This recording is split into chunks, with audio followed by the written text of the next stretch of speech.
عمران خان کی بریگیڈیئر حارث صاحب، آپ نے ایک دو دنوں کی سپیچز سنی ہو تو وہ ایک چیز بار بار دہرائے جا رہے ہیں. اب اس کے کوئی چیز آنے والی ہے جس کو اینٹیسپیٹ کر رہے ہیں، یا کوئی ان کے علم میں کیسی چیز ہوئی ہے کہ ان کی کوئی ویڈیو تیار کی جا رہی ہے ریلیز کرنے کے لیے؟ میرے ذہن میں وہ ایک فارمر چیئرمین نیب کی ویڈیو آتی ہے، اور وہ ویڈیو وہ خاتون نے ریکارڈ کر کے تو اس کو ڈال بھی دیا، اور اس وقت کے وہ پرائم منسٹر کے میڈیا ایڈوائزر تھے جن کے چینل سے وہ ویڈیو ریلیز کی گئی. اس کے بعد نیب جو کچھ کرتا رہا وہ بھی ہمارے سامنے ہے. ویڈیو بنی بھی، ریلیز بھی ہوئی، اور ریلیز بھی کس نے کی؟ پرائم منسٹر کے جو اس وقت کے میڈیا کے ایڈوائزر تھے. بہت ہی ایک تکلیف دہ پاکستان کی سیاست کا یہ حصہ ہیں چیزیں. خود عمران خان اس وقت وزیر اعظم ہے اور ان کے ہی میڈیا ایڈوائزر تھے، اور اسی نے اس خاتون کی چیئرمین نیب کی ریکارڈ کی ہوئی ویڈیو جاری کی. اب میں تو اس کی بھی مذمت کروں گا، اور ابھی کوئی عمران کی بھی جاری کرے اس کی بھی مذمت کروں گا. اس کو سیلیبریٹ نہیں کیا جا سکتا، گھروں میں کسی کی پرائیویسی ختم ہو جائے گی. لیکن یہ ہماری سیاست کے اندر ٹاپ موسٹ لیول کے اوپر یہ چیزیں، یہ لوگ ملوث ہیں، اور کسی کو کوئی احساس نہیں ہوا اس وقت کہ کیا کر رہے ہیں. دیکھیں ندیم، میں یہ کہتا ہوں بریگیڈیئر سیاسی حارث صاحب، لڑائی آپ سیاسی لڑائی سیاسی طریقے سے کریں. ایتھکس اپنے پالیٹکس کے ہیں اس کو قائم رکھیں. جو ایک رسپیکٹ ہے پولیٹیشین کی امانگس دیم سیلز وہ ضرور رکھیں.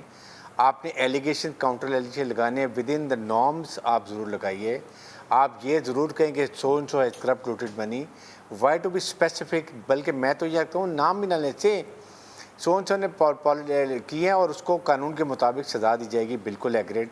بٹ آنیسٹلی آئی فیل کہ چور ڈاکو بھی ہمیں نہیں کہنا چاہیے، اور آپ نے یہ کر دیا وہ کر دیا. کہیں جی کرپشن کی ہے، کیس بن گیا ہے، کیس عدالت میں چلا گیا، let the case be decided by the court of law. یہ ہمیں کہیں نہ کہیں کوئی ایک رولز آف گیم فکس کر لینے چاہیے.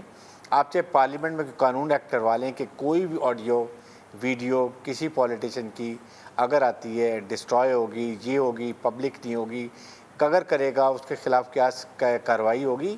Let's make it some rules. آپ اچھی پالیٹکس کریں. عوام نے کیوں اپنے نمائندے چنتے ہیں؟ عوام ان کو کیوں لے کر آتے ہیں کہ ہمارے یہ مسائل حل کریں گے، ہمارے لیے قانون سازی کریں گے، ہمارے لیے صحت، تعلیم، فلاں کے جو نئے اچھے قانون ہیں ڈیولپمنٹ کے لے کر آئیں گے، اور اس کے بعد ان کو ہوگا. اب آپ دیکھیں پارلیمنٹ کیا ہے. عمران خان صاحب نے 125-130 لوگوں کو نکال لیا، عوام نے ان کو چنا تھا، وہ پارلیمنٹ سے باہر بیٹھے ہوئے ہیں. پارلیمنٹ کو میک اٹ مور افیکٹو، جو کہ آنیسٹلی آئی فیل کہ عمران صاحب کے وقت میں انہوں نے اسمبلی کو اہمیت کم دی ہے. اس کو دینی چاہیے. یہاں پر کوئی کمپرومائز نہیں کرنا چاہیے.